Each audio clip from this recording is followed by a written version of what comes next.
horse with the speed of light, a cloud of dust, and a hearty hi-yo silver, the Lone Ranger.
With his faithful Indian companion Tonto, the daring and resourceful masked rider of the plains led the fight for law and order in the early western United States. Nowhere in the pages of history can one find a greater champion of justice. Return with us now to those thrilling days of yesteryear. From out of the past come the thundering hoofbeats of the great horse Silver.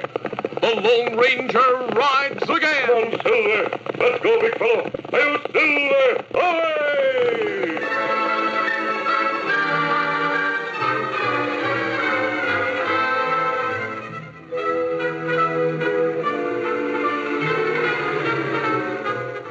Sharky Halden was an outlaw leader who outwitted all who attempted to capture him. Banks were robbed, stages held up, and still Sharky's gang continued as strong as ever. The gang's most recent crime had been a train robbery outside of Comstock. After many hours of long, hard riding with a posse, the sheriff of the town returned to his office, tired and downcast.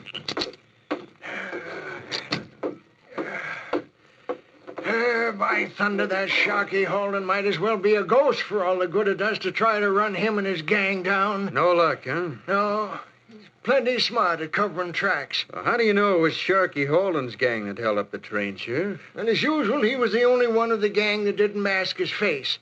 That loud laugh of his could be heard above everything else as they rode away. He seems to take pride in letting everybody know who he is. Yeah. The handbills I've read on him, he seems to know just when to strike to make it worthwhile. Yeah, and since each one of his men wears a bandana to mask his face during a holdup, any one of them could go into a town as a spy without being known. I reckon that's right. That train robbery is the third crime his gang has committed in this territory. I figure he has a hideout somewhere near Comstock. I sure wish I could find it. Well, wishing won't help. Reckon I'll eat and rest and then look some more for Halden.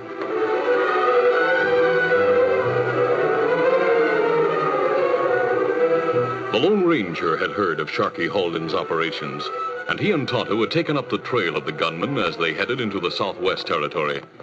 The masked man and his Indian companion pulled to a halt at a campsite in the hills, not far from Comstock, the day after the train robbery.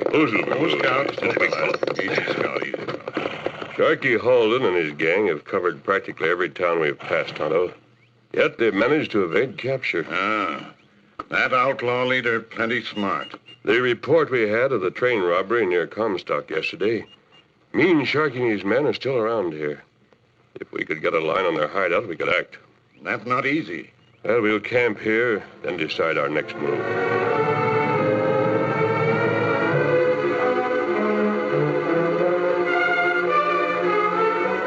For 3 days, Tonto visited Comstock in hopes of getting a line on the crooks. The fourth day, Tonto left camp and rode to the town to look around and to get a few supplies. First, he went to the cafe and stood at the back looking over the crowd. The barkeep spoke to a man at the bar. You want something else, mister? No, that's all for now. New around here, ain't you? Yeah, just passing through on the way to Peggy's. Might be around for a couple of days, though. Yeah, I'll see you again, maybe. So long. So long, stranger. Tonto waited a while longer, then left the cafe and entered the general store to buy his supplies. The storekeeper was waiting on another customer. Tonto noticed it was the same man who had been in the cafe. Well, here's your change, mister. You sure have a lot of supplies to tote. Yeah, I reckon I have. Sort of a stranger in these parts, aren't you? Yeah, I don't get to town often. I reckon you don't work on one of the ranches since you don't have a buckboard outside to carry this stuff. The fact is, I'm not from a ranch, mister. I brought a pack horse to carry these supplies. You sure need it. You bought enough to feed several people for a spell. Matter of fact, I'm heading into the hills to work a claim I staked out a few days ago. Figuring I'm doing some prospecting, and I don't want to be bothered coming into town too often. That's why I'm laying in a good supply. Prospecting, huh? Say, how about a pick and shovel? Sell them to you at a good price. No thanks. I have a pick and shovel out at the claim. Hey, I reckon you'll have to help me carry this stuff out. Sorry, got others waiting. I can't leave right now. Maybe that Indian will help you if you give him a bit of silver for his trouble. Oh, me help, but me not want pay. All right, Indian. Grab some of those packages and let's go. Sorry. Yeah. What can I do for you? All right.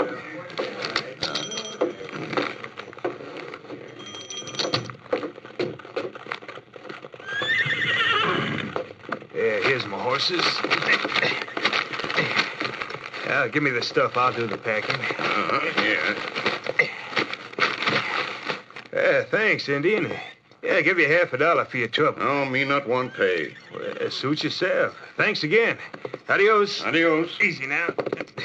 Get up there. Get up. Come on.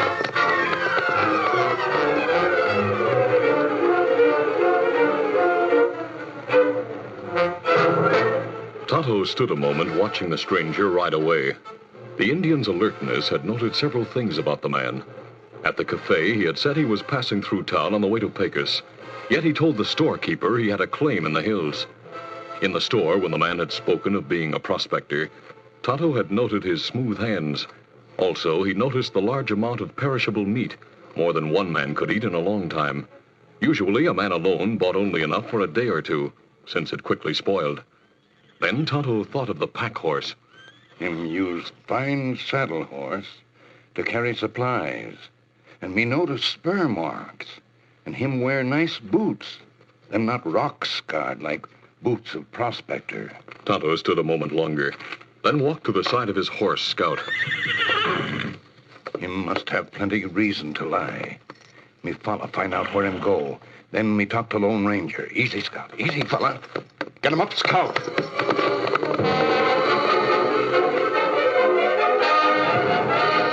Making sure he wasn't seen, Tonto followed the man, who finally turned from the main trail and headed into the rocky foothills. Later, the man leading the pack horse rode into a small canyon and stopped before a shack. Ho there, ho now, ho. Hi, Joe. Did you get the supplies without any trouble? Sure did, Sharky. The barkeep and the old coot at the store were both kind of nosy, but I turned aside the questions without them being suspicious. I reckon folks are a little leery of strangers around Comstock right now. They'll get over it. We'll hide out here a while longer till things die down. Then we'll clean out the town bank and leave this territory. I reckon they'll remember Sharky Halden's gang for a long time to come. Yeah. Come on, I'll help you take this stuff inside. Then we'll get together and talk over our plans for the bank job.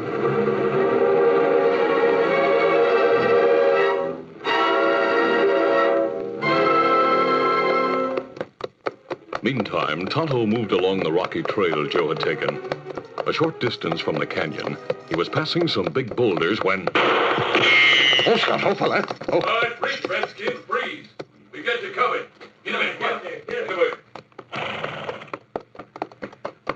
Who there? I'd say this redskin was trailing Joe. What do you think, Dave? Yeah, it looks like it. All right, you drop your gun belt. Drop it. Uh-huh. I'll get it. Steady, Mort. Now what, Mort? We'll make him talk. Me not talk. You'd better. Why were you following Joe? Me not no feller named Joe. We didn't ask you that. We know you were trailing them, and you're going to tell us why. Me not talk. Well, I reckon the best thing to do is to plug him. No. Better wait, Mort. Why not? He had no right It'd be better to take him to the shack. Maybe we'll get some answers from him there. Well, all right. Get going, Redskin. Don't forget, if you try any tricks, you'll get plugged. Go on, straight ahead. Get him up, Scout. Get him, come on. Get him.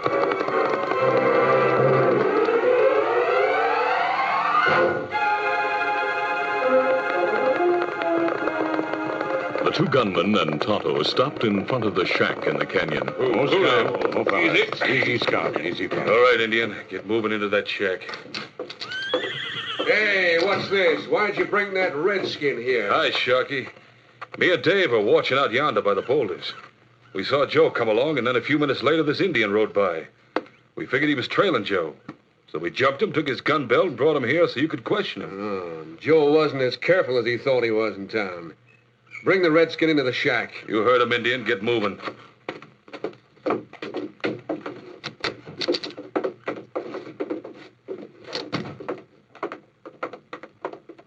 Well, Indian, what do you got to say for yourself? Whatever it is, it better be plenty good. Me have nothing to say. Make him talk, Sharky. We know he was trailing Joe. That was easy to see. Yeah, but what I want to know is just why he trailed Joe. Come on, Indian, start talking. Why did you? Maybe me think me get job. Me hear him say him come to work claim. Don't lie. You found out somehow he was one of my gang, so you followed him. Now speak up, do you hear? Oh! Me not know him member of any gang. Hey, here's Joe now. Hey, Joe. Ever see this sneaking redskin before? Oh, yeah. Saw him in town at the store. How'd he get here? Well, I reckon he trailed you. Yeah, we jumped him out of the big boulders when he rode by. Doggone. He was in the store when the storekeeper was asking me questions. Something must have made this redskin suspicious. Hey, hold on, Sharky. Now that I look him over close, there's something familiar about this Indian. Something unusual, you might say. What do you mean? Take a good look at the way he's dressed, for instance. I should have noticed that in town. He's wearing mighty fine buckskins. He is better dressed than most redskins I've seen. And I noticed the fine paint he was riding, the one standing outside now. Wait. There's something stirring in my mind. Mort, where's his gun belt? Dave has it. Give it here, Dave, and keep him covered. Yeah. Here it is. Look at those fine guns. Uh-huh. Mighty fine guns for an Indian. Yeah. By golly, they are at that. What's it all mean to you, Joe? Think hard. Good buckskins, fine guns, and a paint that's a beauty? And I reckon I ought to have the answer. Remember when you joined the gang? I told you we'd left New Mexico territory in spite of the fact there was so much for the taking up there? Remember the reason I gave? Oh, yeah. You told me it's because of a masked man called the Lone Ranger. But this Indian, he... Hey, wait a minute. Now it's coming to me. Yeah, what is? Sharky told me the masked man had a partner, an Indian who rode a fine paint, carried fine guns, and wore buckskins. Why, this Indian may be the one who rides with the Lone Ranger. Holy mackerel, if he's on our trail, what are you going to do, Sharky? Don't get excited, Mort. I know just what to do with this redskin if he's the masked man's pal. Before we're through, I figure both he and the masked man will be dead and buried.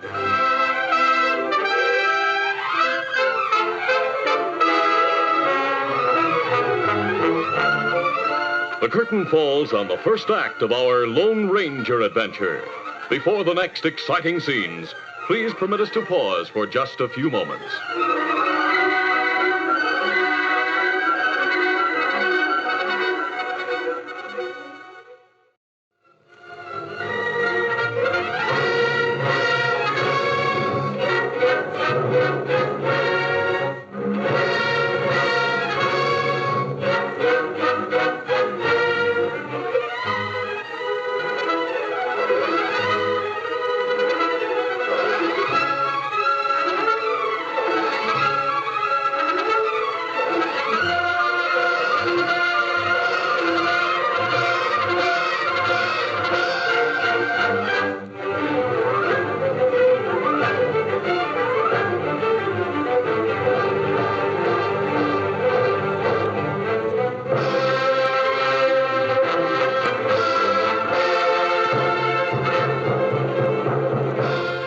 to continue.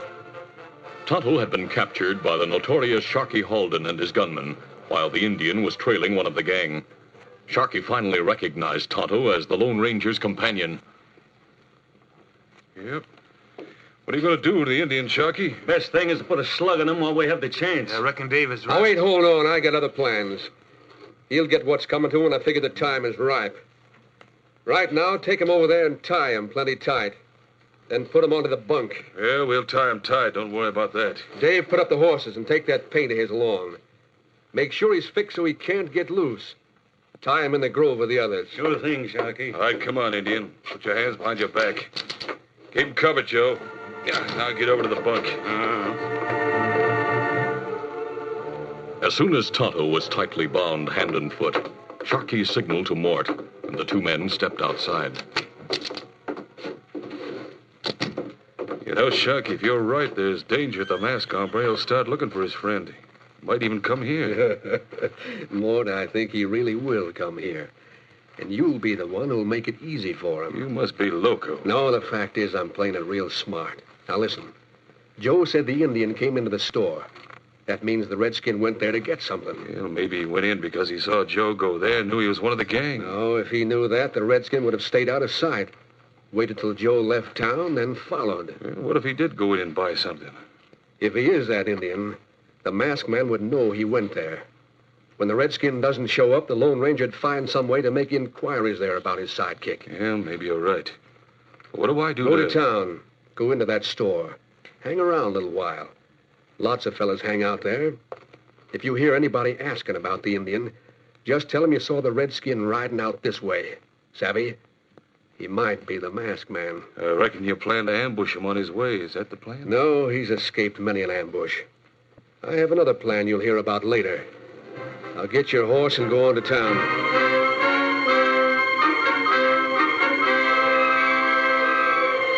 Tonto had left camp before noon to get supplies. As the afternoon wore on, the Lone Ranger, waiting for his companion to return, became uneasy.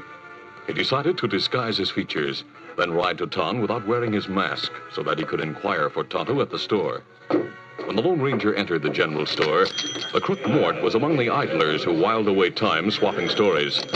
Mort noticed the tall stranger who entered and approached the storekeeper. Well, howdy, stranger. Something for you? I'm looking for a friend of mine, an Indian in buckskins who came here earlier today. There was an Indian in here. Only one today. Tall, well-built, but he didn't buy anything. He helped some hombre take supplies outside, but the Indian didn't come back. I see. Well, I'll look around uptown. Thanks. Just a minute, mister. Yes? I heard you asking about that Indian. Recollect I saw a tall, well-built redskin riding from town. Leastwise, I figure he was tall. He wore buckskins. Did you notice his horse? Yeah, paint. Beauty, too. The Indian was going along the west trail like he was following somebody. What made you think that? Well, he was riding sort of slow and looking at the trail. Maybe he's the one you're looking for. Yeah, I think he is. Thanks very much. Adios. Adios, mister.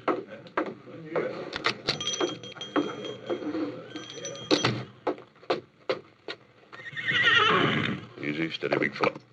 Come on, Silver. The Lone Ranger had noticed Mort edge away from the crowd when he entered the store, and he sensed that the man was too eager to give him an accurate description of Tonto. The Lone Ranger rode until he couldn't be seen from the store windows. Then he suddenly swung Silver in between two buildings and stopped. Oh, Silver, oh, easy. I'll watch a moment to see if that man comes out. I'll wear the mask over my disguise. The Lone Ranger put on his mask, then waited tensely. Soon he saw Mort come out hurriedly, glance along the main street, then mount his horse and head for the opposite end of town at a fast gallop. Seems to be in a hurry all of a sudden. I'll follow him, then trail Tonto later. Come on, Silver.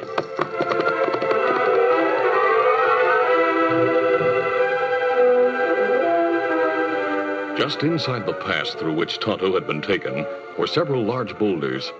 They hid from view the old shack, which was about 50 feet behind the boulders. A thick pine grove near the shack provided a sheltered hitching place for the horses. At the opposite end of the small basin, there was another narrow pass. Joe, Dave, and the three other gunmen waited among the boulders. Where did Sharky go, Joe? Sharky went to the back pass to wait for Mort. You mean Mort's taking the shortcut from town that leads to the back pass? That's right. I still think we should have plugged the Indian, then planned a dry gulch the masked man. That's right, Dave. Sharky wants it to be his way, so that's that. But that shack is between us and the horses. We should have brought him over here someplace. Now they're out of sight, then they'll be safe enough. Now stop your beefing, Dave. As soon as Mort and Sharky get here, all we have to do is wait for the masked man to show up.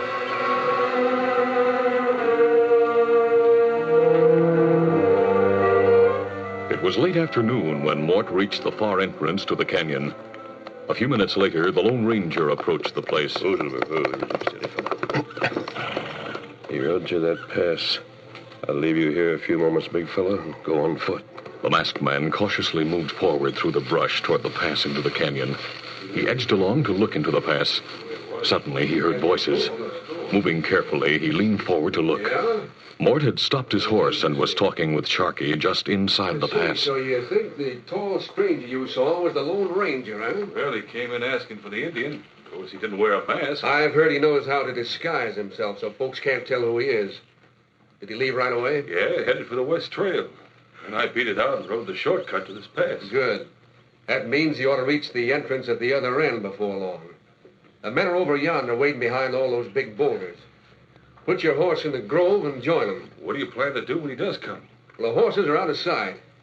I figure he'll go right into the shack to find the Indian. I had Dave take the Indian outside a while. Then I planted a can of blasting powder under the bunk.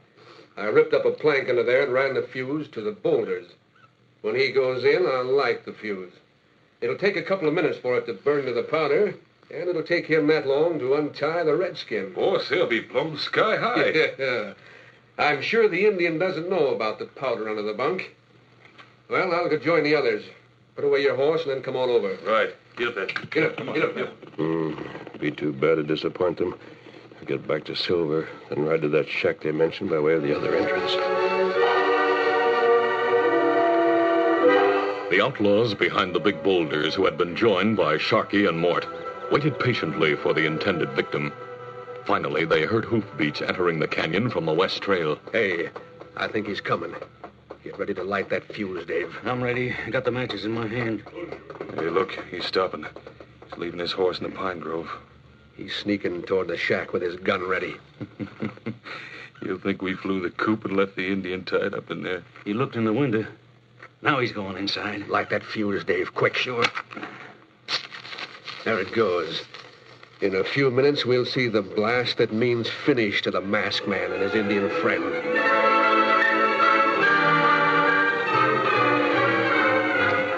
Meantime, the Lone Ranger quickly entered the shack and closed the door. Sorry. It's not good you come here.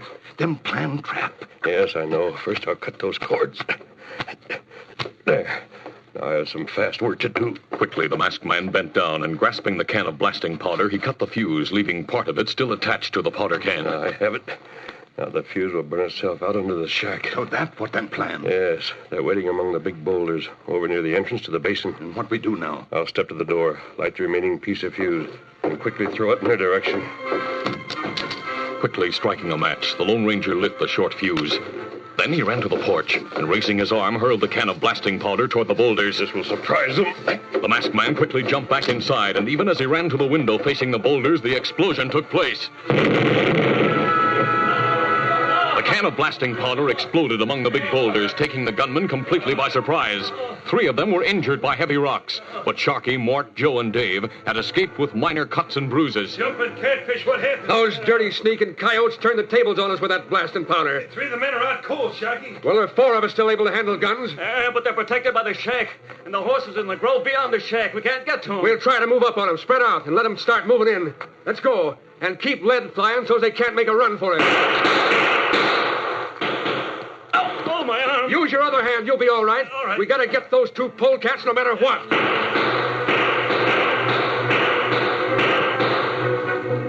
Dusk was falling, and Sharky hoped that when darkness fell, their chance would come. But then something happened they didn't expect. The sheriff and his posse, who had been searching the hills for the gang, had heard the explosion and rode into the canyon with guns blazing. Inside the shack, the Lone Ranger spoke to Tonto. The sheriff and a posse have arrived, Tonto. Now Sharky Halden and his men haven't a chance. You in there? Come on with your hands up. That shop is surrounded. The rest of your gang's about finished out here. Him think we belong to gang. We'll go out, Tonto. Holster your guns and go out with your hands raised. A masked man and an Indian. The others are all taken. Now we have you two. We came here to find the Halden gang, Sheriff. Here they are, Sheriff. We wanted these four. Perhaps you'll find more over behind the boulders. Doggone it, Sharky. I told you we should have ambushed the Lone Ranger before he got here. That death trap you planned for him and the redskin turned right back on all of us. Oh, shut up. Now, hold on. He spoke of the Lone Ranger and an Indian. He must mean you two hombres. That's right. But by thunder, why didn't you tell me who you were? I didn't have the chance. Well, this is sure something. What happened here anyhow? Briefly, the Lone Ranger told what had happened. When he finished, the sheriff spoke again. Mister, we have you and the Indian to thank for giving us the chance to round up Sharky Halden and his gang. But you both sure took a big risk. It's worth the risk to have them captured. My men are tending to their wounds, and soon as they're finished, we'll take them to jail. We'll stop by to see you in town before we leave the territory, Sheriff. Unless you need us to help take these men in, I'll head for our camp. I have plenty of men to handle them, mister. Good. We'll get our horses and leave now. Adios, everybody. Adios, adios. So the clever Sharky Halden thought he'd fix a death trap for the masked man and Indian, eh? Well, let me tell you something, Sharky.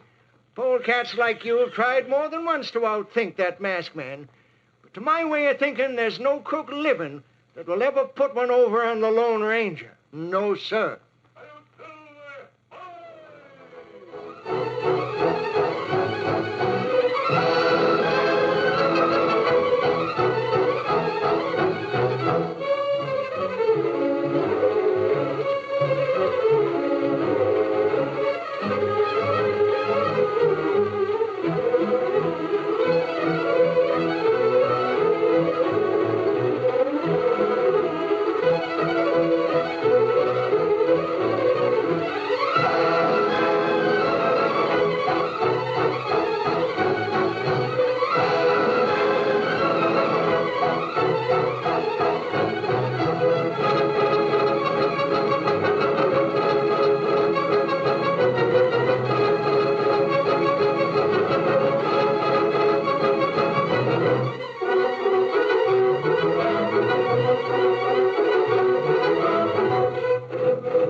This is a feature of the Lone Ranger Incorporated, created by George W. Trendle, produced by Trendle Campbell Muir Incorporated, directed by Charles D. Livingston, and edited by Fran Stryker. The part of the Lone Ranger is played by Brace Beamer.